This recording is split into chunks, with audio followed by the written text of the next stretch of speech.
Nobody tells you this when you're young. You spend your 20s chasing status, chasing attention, chasing the version of success you were handed by people who were also chasing. You hustle, you perform, you build. And somewhere in your 30s, if you're paying attention, something starts to quietly shift. Then 40 arrives, and everything you thought you understood about being a man gets rewritten. This isn't a video about crisis. It's about something far more interesting and far more powerful than that. Most men spend their youth confusing attention with value. When you're young, attention feels like confirmation. The approval of others feels like evidence that you're on the right track. So you optimize for visibility, you dress for rooms, you speak for reactions, you make decisions based on how they'll be perceived rather than who they'll make you become. The strange part is, it works. For a while. And that's exactly what makes it dangerous. Because a man who has been rewarded his whole life for performance doesn't easily discover the man underneath the performance. He keeps performing even when the audience is gone, even when he's alone, even when the performance is quietly destroying him from the inside. No one warns you about the loneliness of a life built entirely for external validation. Not the obvious loneliness, the kind people talk about, the invisible kind, where you're surrounded by people who admire the image while the actual man inside it goes completely unknown. What happens after 40 surprises almost everyone who experiences it honestly. The hunger for approval, that relentless, exhausting hunger, begins to lose its grip. Not all at once, but gradually, like a fever breaking. You stop needing the room to validate you.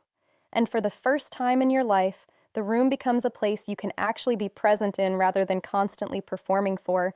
This is the psychological advantage of aging that nobody in youth culture will ever sell you, because it can't be sold, it can only be lived. Emotional control by 40 stops being something you force and starts being something you've genuinely earned. You've seen situations that once destroyed your composure dozens of times now. You know what panic produces. You know what silence can de-escalate. You know the difference between a problem that requires your urgency and one that simply requires your patience. That knowledge changes how a man moves through the world. It's not arrogance, it's not detachment. It's a calm that younger men often mistake for not caring, when actually it's the deepest form of caring there is. It's just finally untangled from the need to show that you care. Most men realize too late that purpose and popularity are not the same pursuit. In youth, they overlap convincingly. The popular man seems purposeful. The ambitious man seems admired. But with enough years, the two roads diverge completely, and you have to choose which one you're actually walking. The man who chooses purpose starts making decisions that confuse people who are still optimizing for image. He says no to things that look impressive. He says yes to things that look ordinary but feel deeply right.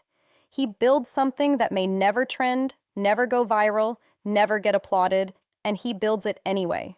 Because he finally understands something that no one could have told him at 22. That the most meaningful life is not the one most people see. It's the one you can live with when nobody is watching. A man's greatest power was never his youth. It was never his speed, his status, or his social proof. It was always self-knowledge.